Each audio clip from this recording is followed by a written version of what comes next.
Assalamualaikum warahmatullahi wabarakatuh. Analisis statistik memiliki peranan penting dalam tahapan menarik kesimpulan dari suatu fenomena.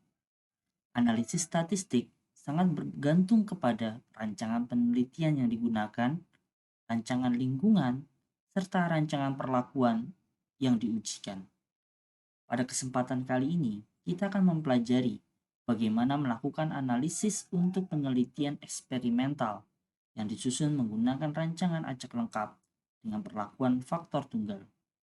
Software yang kita gunakan dalam praktikum ini adalah software SPSS. Berikut merupakan contoh data yang akan kita analisis dalam praktikum ini. Sini adalah pengaruh pemberian pupuk silika terhadap produktivitas padi, di mana penelitian dilakukan di greenhouse dengan menggunakan polybag. Jika kita lihat kembali, penelitian dilakukan di greenhouse. Karena dilakukan di greenhouse, maka penelitian memiliki lingkungan yang homogen. Maka rancangan lingkungan yang digunakan adalah rancangan acak lengkap. Perlakuan yang digunakan merupakan satu faktor, di mana yang digunakan adalah peningkatan dosis dari pupuk silika. Dosis 0, 0,1, 0,2, 0,3, dan 0,4. Maka data yang kita gunakan sebagai bahan analisis termasuk ke dalam rancangan faktor tunggal dengan rancangan lingkungan, rancangan acak lengkap.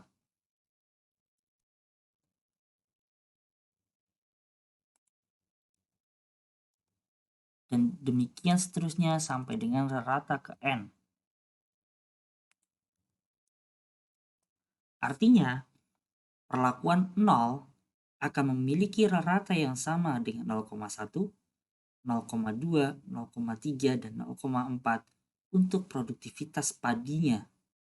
Atau jika kita dapat simpulkan dengan bentuk kata, tidak ada perbedaan antara perlakuan dosis silika terhadap produktivitas padi. Ini adalah H0 yang kita ujikan. Uji statistik akan melihat apakah H0 yang kita ajukan di awal ini diterima atau ditolak. Untuk melakukan itu, kita membutuhkan bantuan software. Salah satunya adalah SPSS. Ini adalah software SPSS. Di sini ada data view dan variable view.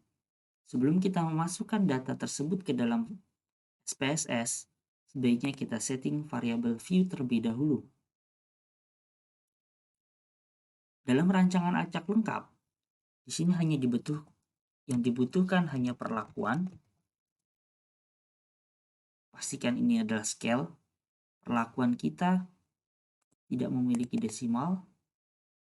Ini tipenya numerik dan yang lain sama. Usernya adalah scale. Kemudian di sini adalah produktivitas atau dependent variable yang kita amati.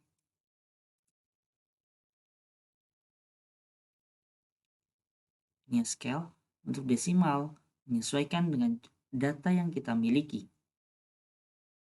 Selanjutnya, pada Excel kita harus merubah susunan ini menjadi bentuk kolom supaya bisa masuk ke dalam data view.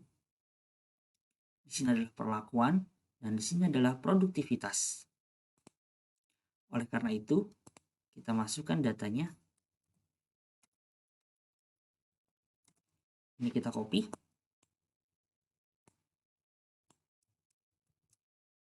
Pastekan di sini. Ini kita copy. Ini kita pastekan di sini.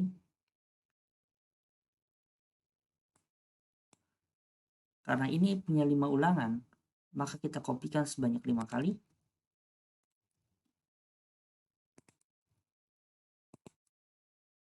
Selanjutnya data ini kita kopikan.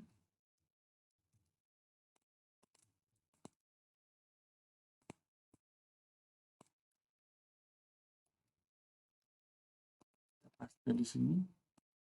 Ini juga kita copy.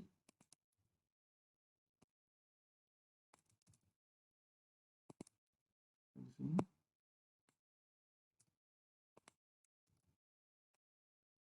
Untuk ulangan tidak perlu kita masukkan data ini, kita kopikan, kemudian kita pastekan di sini.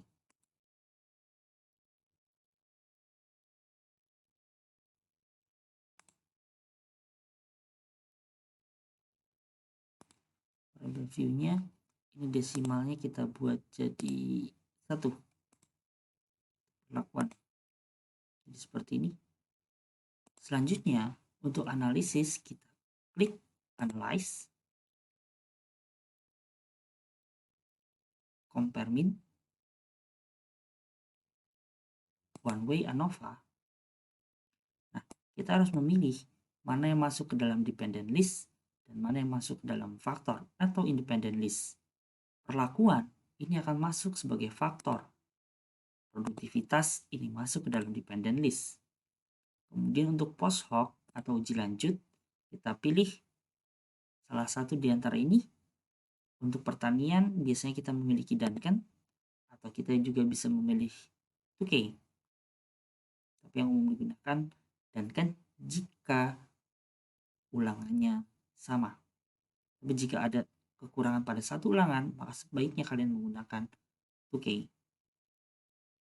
Setelah itu continue. Kalian bisa memilih option di sini. Apakah kalian bisa menampilkan deskriptifnya atau tidak. Homogeneity of variant test. Kita pilih menguji homogenitas data yang kita miliki. Kemudian kita continue. Oke.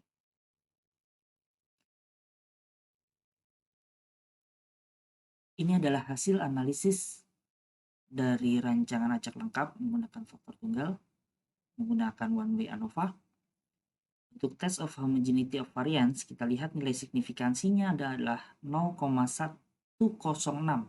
Di sini ada titik 0,106. Artinya nilainya lebih besar bila dibandingkan dengan 0,05, di mana 0,05 adalah nilai alfa. Karena nilai alfa nilai signifikansi lebih besar dari nilai alfa, maka kita terima 0. Untuk homogenitas ini, hipotesis nolnya adalah tidak terdapat perbedaan. Maka jika homogeneity testnya menunjukkan hasil yang lebih besar bila dibandingkan nilai alfanya, maka data ini kita bisa pastikan bersifat homogen. Berikutnya untuk ANOVA, kita lihat yang kita bandingkan adalah nilai signifikansi. Jika nilai signifikansi juga lebih besar bila dibandingkan 0,05, maka tidak ada perbedaan terhadap respon. Tapi bila lebih kecil bila dibandingkan dengan 0,05, ada perbedaan terhadap respon. Kita lihat di post hoc-nya atau uji lanjutnya. Di sini kita bisa lihat ada 3 grup dengan nilai tertinggi di sini. Maka ini yang memiliki huruf A untuk 0,4. Untuk perlakuan 0,3 memiliki huruf A dan B, 0,2 B dan A, 0,1 A, dan 0 adalah A. Selanjutnya, data ini akan kita susun dan kita pindahkan ke dalam Word. Untuk memudahkan, mari kita tampilkan dengan bentuk seperti ini. Ini kita insert tabel. Misalkan seperti ini. Satu. Insert di bawahnya. Di sini adalah sumber. Di sini adalah DB, derajat bebas. Di sini adalah jumlah kuadrat. Ini adalah kuadrat tengah. Di sini adalah nilai F. Kita tambahkan 1. Insert drag. Di sini adalah signifikansi karena kita menggunakan SPSS. Sumbernya di sini adalah perlakuan. Kemudian di sini ada galat. Dan di sini adalah total. dB-nya kita tinggal pindahkan. dB dari df, degree of freedom, diartikan dengan bahasa Indonesia jadi derajat bebas, 4, 20, 24. Jumlah kuadratnya 18,346. Kita buat 2 saja, 35. 10,23, 28,58. Kuadrat tengahnya 4,587 atau 59 dan 0,5. Untuk nilai F-nya adalah 8,96965. Untuk signifikansinya tadi adalah 0,00.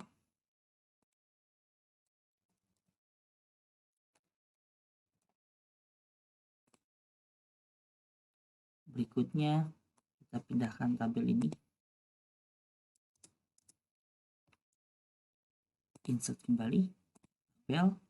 Kita punya perlakuan di sini hanya ini adalah perlakuan 0, 0, 0,1, 0,2, 0,3 dan 0,4. Selanjutnya ini adalah produktivitas, jangan lupa satuan. Misalkan ini adalah ton per hektar.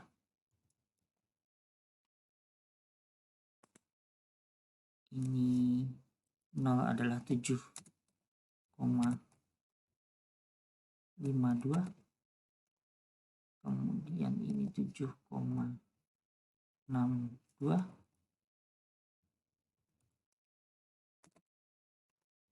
Yang ini adalah 8,2, 8,8, 9,82. Nah, untuk huruf Duncan-nya kita lihat nilai tertinggi ada di sini, maka 9,82 ini memiliki huruf A, ini sendirian.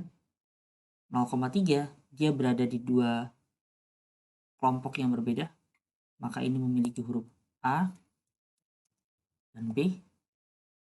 Untuk ini kita anggap sebagai A, ini B, dan ini C. Kemudian 0,2 ini memiliki huruf B dan C. 0,1 A, A. Jika kita interpretasikan data ini, maka kita bisa baca sebagai berikut. Kita hilangkan terlebih dahulu.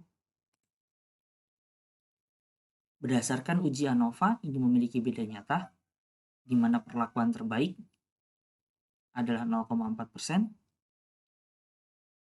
tapi tidak berbeda nyata dengan 0,3% karena sama-sama memiliki huruf A. Ini C. Maaf. Perlakuan yang terendah adalah perlakuan 0%, tetapi tidak berbeda nyata dengan 0,1 dan 0,2 karena sama-sama memiliki huruf C.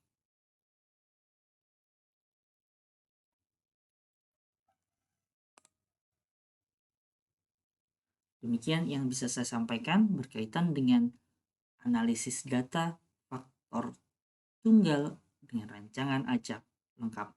Terima kasih. Akhirul kalam. Wassalamualaikum warahmatullahi wabarakatuh.